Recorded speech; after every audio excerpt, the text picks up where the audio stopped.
une des chroniqueuses de Laurent qui sort un roman qui va nous raconter la bande à Ruquier. Annie Lemoine, on accueille Annie Lemoine à la place de Mimi Mati. Annie Lemoine, la vie d'avant, le roman, c'est le deuxième. Installez-vous. Bonsoir Annie. Annie, Angoune, Christian Carambeu et donc Laurent Ruquier. Avant d'arriver à vous et que vous nous racontiez comment il est comme patron. Alors, racontez-nous, vous n'avez pas la carte de... On voit bien encore le critique qu'on a interviewé là. Jacques Nerson, ça tombe bien que vous ayez interrogé Nerson parce que... Et 10 personnes n'osent vous dire que vous faites de la merde, alors que c'est pas vrai. Mais je voudrais rassurer quand même par rapport au sujet. Ça se passe très bien. Les gens du théâtre, les directeurs de théâtre, les metteurs en scène, que ce soit Alain Sachs, Jean-Luc Moreau, Stéphane Hillel, Jean-Luc Tardieu qui met en scène...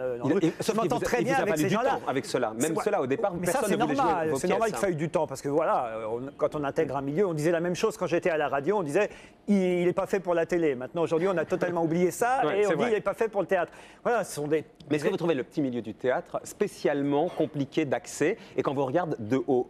Il y a un petit milieu du théâtre, mais il y a aussi une famille du théâtre. Moi, j'aime beaucoup le théâtre. Il y a des gens avec qui je travaille, et d'autres, j'espère, avec qui je vais travailler, avec qui ça se passe très bien. Non, c'est 3-4 critiques. Nerson en fait partie. Ça s'est bien passé aux Molières?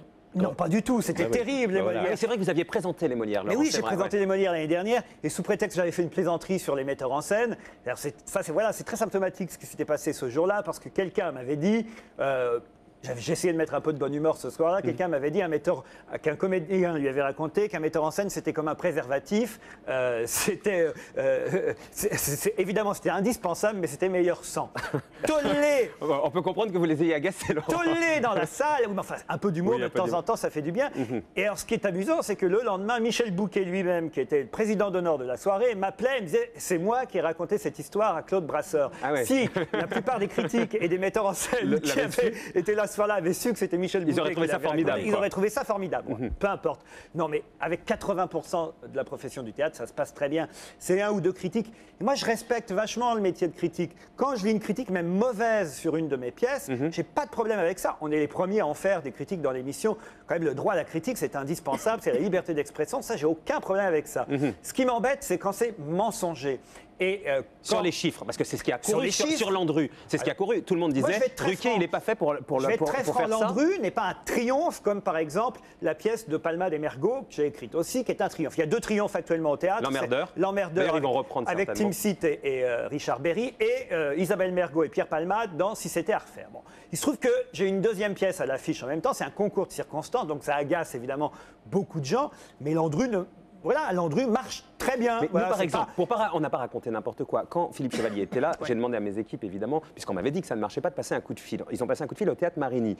À l'époque, il y avait 44 représentations. La pièce ne totalisait que 25 000, entre guillemets, c'est beaucoup 25 000 entrées, mais sur environ 45 000 possibles. Ça veut dire que la réalité du théâtre, quand on remplit la salle à 50%, c'est déjà bien. C'est ça aujourd'hui.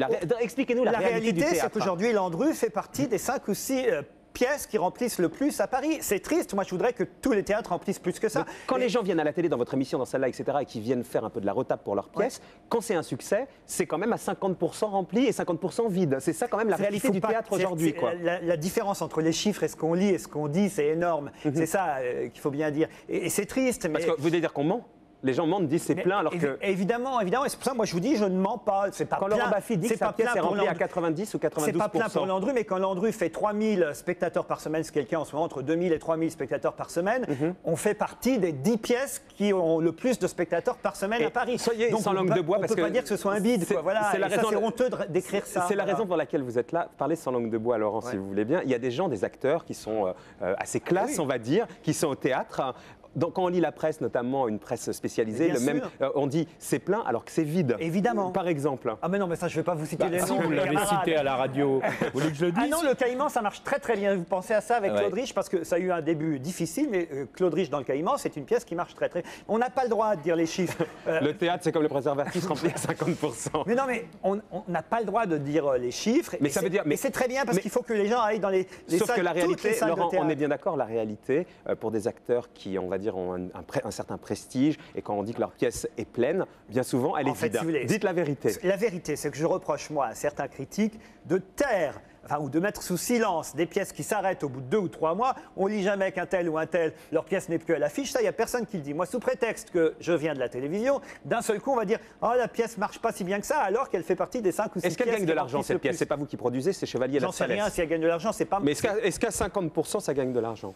Est-ce qu'à 50% ça gagne de l'argent? J'en sais rien. Vraiment, je ne suis pas producteur. Ça aussi, c'est une chose qu'on peut lire parfois dans les articles. On dit « je produis mes pièces ». C'est faux, je ne produis pas les pièces. Je ne produis aucune de mes pièces de théâtre. Quelqu'un d'autre qui a fait de la télé, ils sont sur la scène tous les deux, Jean Dujardin, Alexandra Lamy. Est-ce que ça marche? Vous qui avez les chiffres. Je crois que c'est pas mal parti. Je crois que c'est pas mal parti, mais c'est pas... Alors voilà. Ça marche moins bien que Landru, par exemple? À peu près pareil, voilà. Le week-end, à peu près pareil, voilà. En ce moment, c'est très dur. C'est une période difficile au théâtre en février, pour tous les théâtres, parce que d'abord, il fait froid, parce que les gens ont moins d'argent qu'en décembre. La meilleure période, c'est septembre, octobre, novembre. À partir de janvier, on a beaucoup de mal dans tous les théâtres.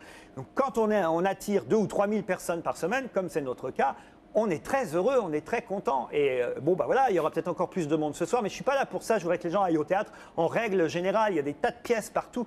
Et c'est vrai qu'on a la chance. Moi, j'ai la chance. Alors, je le paye en retour. Et ça, je veux bien l'admettre. Que des critiques, de temps en temps, se disent, tiens, voilà, il a la chance de faire de la télé, alors ça remplit plus facilement. Ça, c'est valable sur 8 jours ou 15 jours. C'est ça que je voudrais dire. C'est surtout ça qui m'énerve. C'est que un autre critique, vous voyez, on va aller sur le terrain du cinéma, c'est la même chose. Je vais défendre ma copine Isabelle Mergo, qui fait 2 millions d'entrées avec son film Je vous trouve très beau, avec Michel Blanc. C'est un succès énorme dans toute la France. Au bout de 8 ou 15 jours, le film était déjà sorti. Il y a un critique dans le Nouvel Obs, c'est toujours l'Obs d'ailleurs, que ce soit Nerson ou Mérigeau, il s'appelle Pascal Mérigeau. Il a osé écrire au bout de 8 jours dans l'Obs que le film de Mergo en était à 1 million d'entrées sous prétexte 1. Qu'elle était chroniqueuse à la télé, alors que c'était facile dans ces cas-là de faire 1 million d'entrées. 2, que c'est parce qu'elle était allée faire sa promo chez tous ses petits copains de la télé que les gens étaient allés au théâtre. Ce qui est faux, parce qu'Isabelle Mergo, on l'a vu plutôt moins que beaucoup d'autres quand ils sortent un film, parce qu'elle n'aime pas les plateaux télé. Et en plus, elle n'est pas très bonne en promo, Isabelle, elle n'est pas douée pour défendre ça. Et je vais vous donner des comparaisons. Angel A, le film avec Jamel, que j'ai adoré le film de Besson.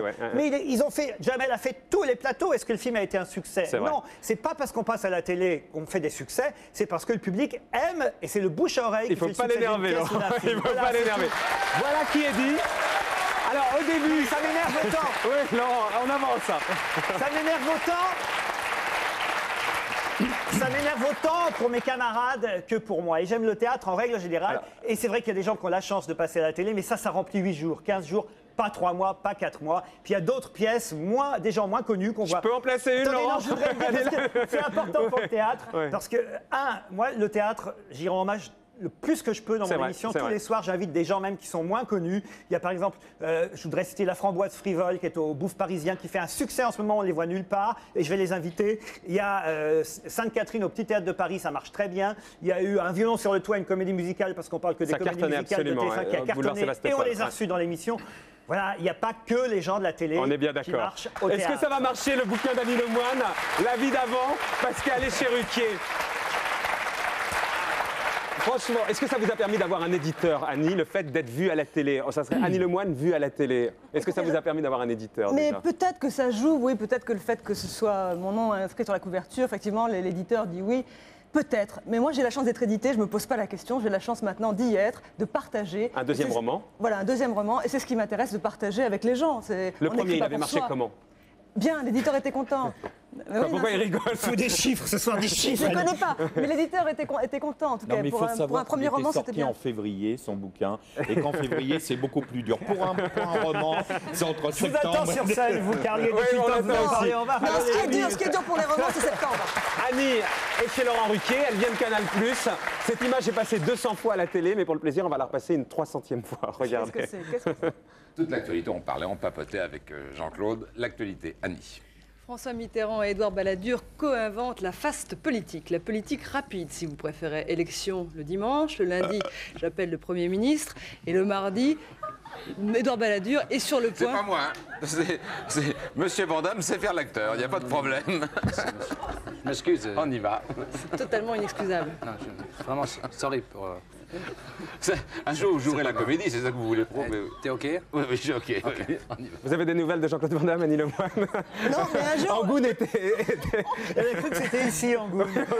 Ah, vu que c'était Laurent, non? C'était Ce qui est Jean-Claude quand Van même Damme. extraordinaire, c'est que j'ai dû faire l'info 2000 fois pour Ouais. être à Canal+, C'est celle- la et seule que qu'on c'est vous cette passe. image-là qu'on retient, et Non, c'est mais ce dont les gens ceci me dit, parlent encore Annie, aujourd'hui. c'est tout à votre, comment dirais-je, à votre crédit, parce que avoir le culot, la façon dont vous dites, c'est totalement inexcusable. Bah oui. Ça le casse, mais Mais grave. c'était avant mes séances d'assouplissement chez Ruquier, j'étais très... Ouais, c'est justement, qu'est-ce qui vous a Cassé. amené, Laurent, pour terminer? Qu'est-ce qui vous a amené? Maintenant, il s'en fout quand on rote.